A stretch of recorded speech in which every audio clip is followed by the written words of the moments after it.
Angle of contact, angle of contact,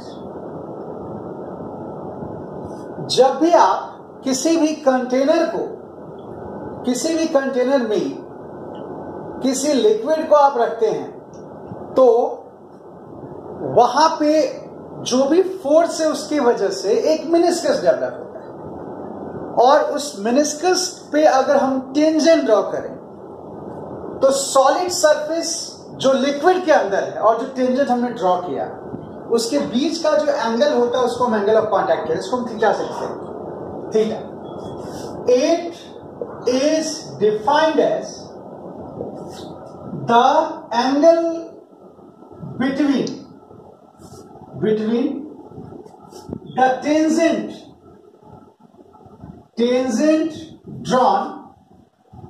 drawn at meniscus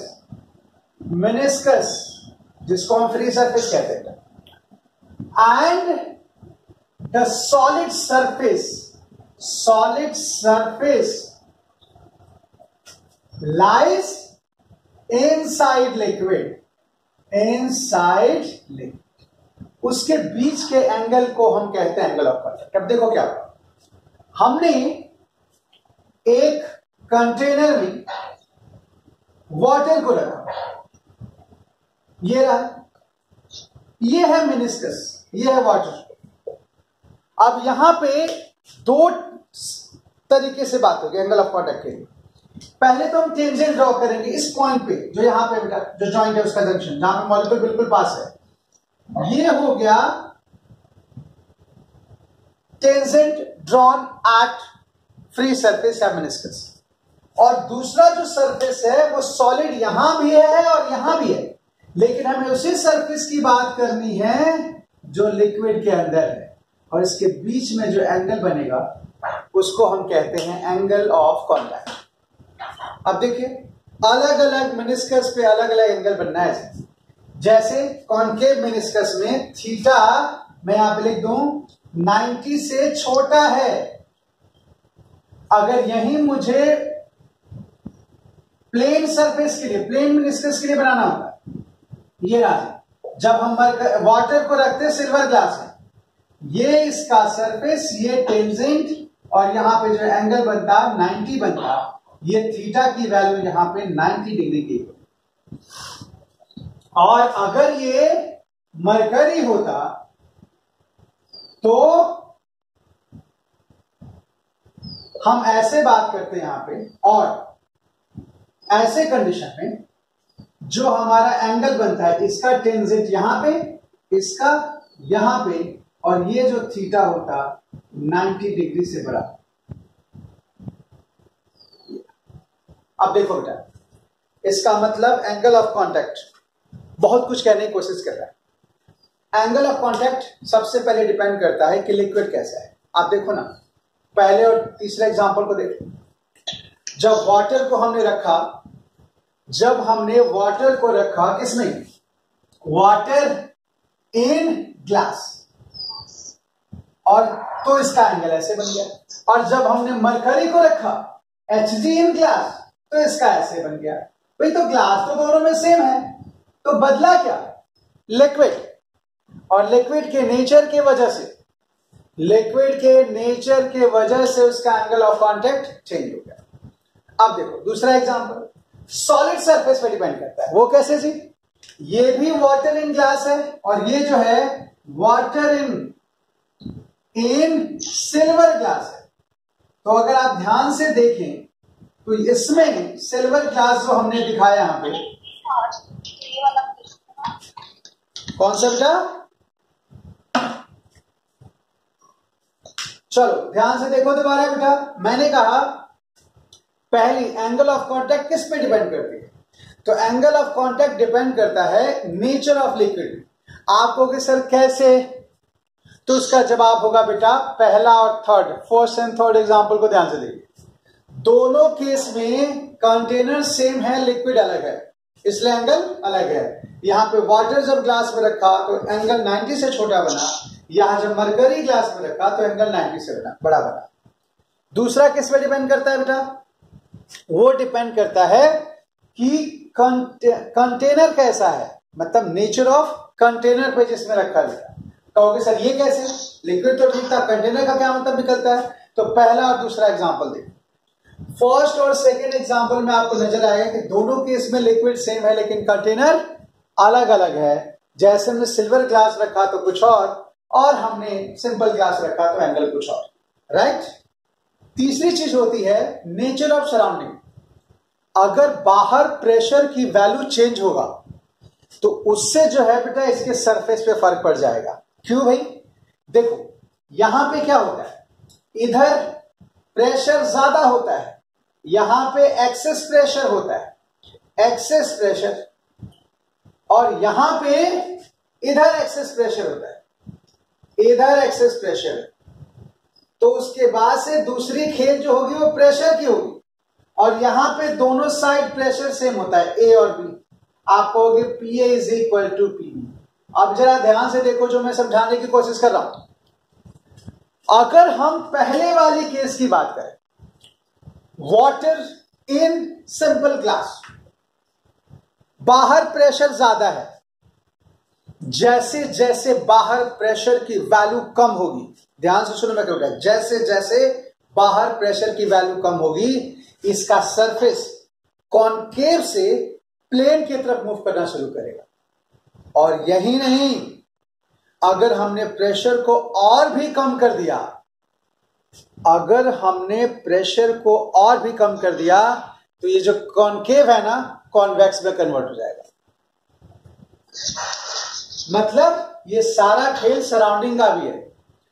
आप लोग काफी सारे बच्चे ऐसे हैं जिसके फादर एयरफोर्स से कनेक्टेड हैं और बाकी लोग भी जानते हो इस चीज को कि हाइट पे जाने के बाद एयरफोर्स जो पायलट होते हैं जो इतने ऊपर तक लेके जाते हैं सुखोई को, या जो बेटा अभी रफाल आया या बाकी सारे मिग जो भी हैं या मिराज, उनके कान से ब्लड आने के चांसेस बढ़ जाते हैं, नाकों से ब्लड आ जाता है।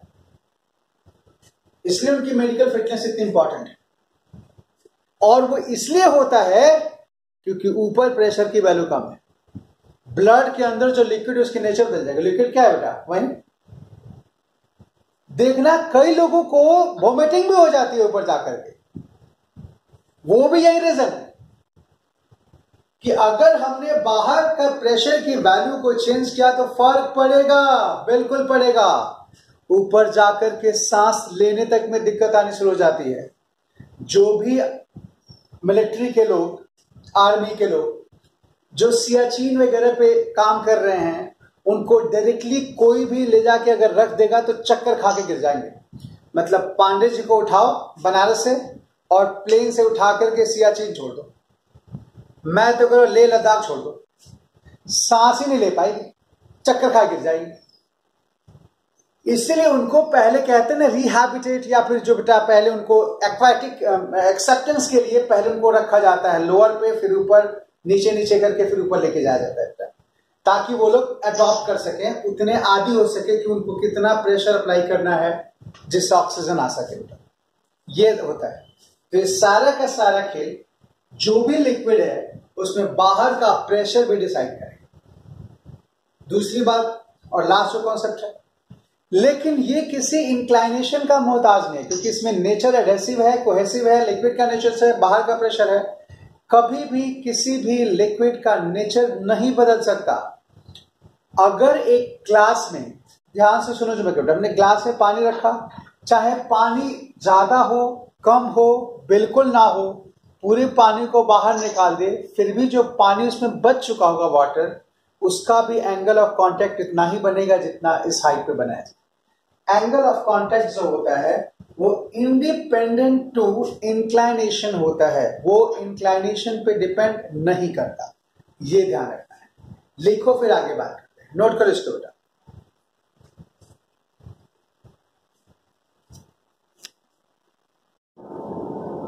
एंगल ऑफ कांटेक्ट, चार चीजें जिसको समझना है, जो मैंने आपको समझा भी दिया। पहला होता है angle of contact.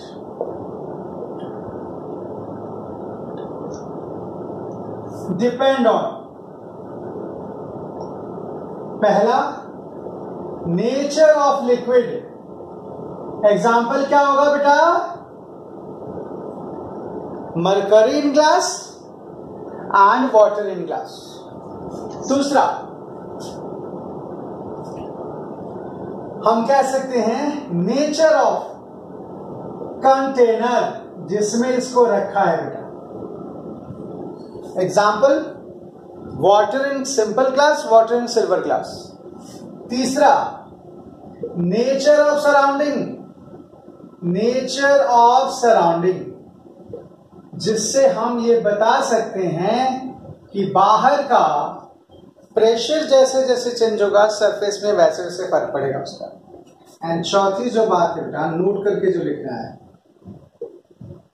Angle of contact जो होता है, angle of contact is independent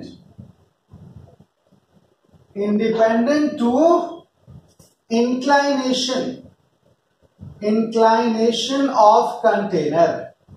मतलब अगर आपने कंटेनर को टेढ़ा भी करके रखा है तो कोई फर्क नहीं पड़ता। कैसे बेटा? यहां देखो, एग्जांपल देखो जरा इसका, यहीं पे दिखाता हूं मैं। एक कंटेनर ऐसे है, दूसरा कंटेनर ऐसे है, यहां पे एंगल थीटा बन रहा है बेटा लिक्विड का, ये थीटा एंगल फॉर्म हो रहा है यहां।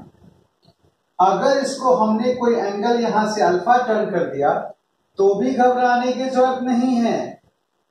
लिक्विड का जो एंगल ऑफ कांटेक्ट होगा उसकी वैल्यू अभी भी सेम होगी। ये रहा बेटा, अभी भी थीटा ही रहेगा। इंक्लाइनेशन पे मैं तो ये कह रहा हूं कि अगर हम इस पूरे कंटेनर से लिक्विड को बाहर निकाल दें, सब पानी चला गया, कुछ तो बचा। जो बच गया ना ऐसे, ये बची हुई लिक्विड है बिल्कुल लास्ट बॉटम पे, देखो यहां पे ये जो हमने दिखाया, ये वो मॉलिक्यूल्स कुछ वाटर से जो बच गए इसके साथ चिपक के, इसका भी जो एंगल बनेगा वो थीटा ही होगा। ध्यान रखेंगे इसको। आप कुछ भी कर लें, जितना भी लिक्विड होगा उसकी नेचर सेम रहेगी, उसमें कोई फर्क नहीं पड़ता। ठीक है, ये है एंगल ऑफ कांटेक्ट और एंगल ऑफ कांटेक्ट का वेरिएशन, कैसे कैसे उसको हम चेंज कर सकते हैं उसके बारे में बात करें।